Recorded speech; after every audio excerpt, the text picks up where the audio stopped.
Hola a todos, me llamo Pamela Barbieri y soy ilustradora infantil. Trabajo creando personajes, stickers, libros y dibujos para los más pequeños. He trabajado para varios clientes, como por ejemplo la revista Jardín, la revista Genios, Osu, Cottage Door Press, The Clever Factory y Catapulta Editores. Me gusta crear historias mediante imágenes y acompañar el trabajo del escritor de forma gráfica. También disfruto creando puestas para los más pequeños que estimulen no solo su aprendizaje, sino también su imaginación. Eso sí, lo que más me fascina es crear personajes divertidos y llenos de color, que atraigan la atención tanto de grandes como de los más chicos. Trabajo con un método de diseño de personajes que me permite construir las figuras de forma rápida, ya que funciona yendo de lo más sencillo a lo más complejo.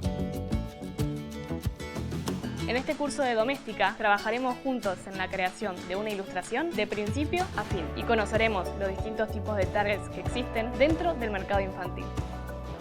Jugaremos con la variación de elementos en el rostro para darle riqueza a nuestras creaciones. Haremos hincapié en el recurso de la composición y cómo aplicarla a nuestras ilustraciones.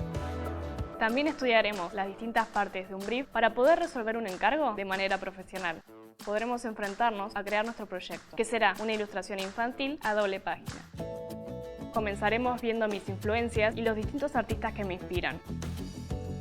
Seguiremos con el diseño de personajes, veremos los distintos tipos de líneas que existen y cómo se usan. Seguiremos estudiando la teoría del color para enfocarnos en las paletas cromáticas, para poder enfatizar aquello que estoy contando y reforzar el mensaje de la historia. Pondremos manos a la obra y comenzaremos a trabajar en el proyecto final, para que este proyecto sea lo más similar a un encargo real. Arrancaremos con un brief, haremos el brainstorming del mismo. Comenzaremos luego a realizar varios bocetos para después pulir el que más nos guste y así comenzar con la etapa de vectorizado. Por último, le agregaremos color a la ilustración y así ya tendremos lista nuestra ilustración para ser enviada a un potencial cliente.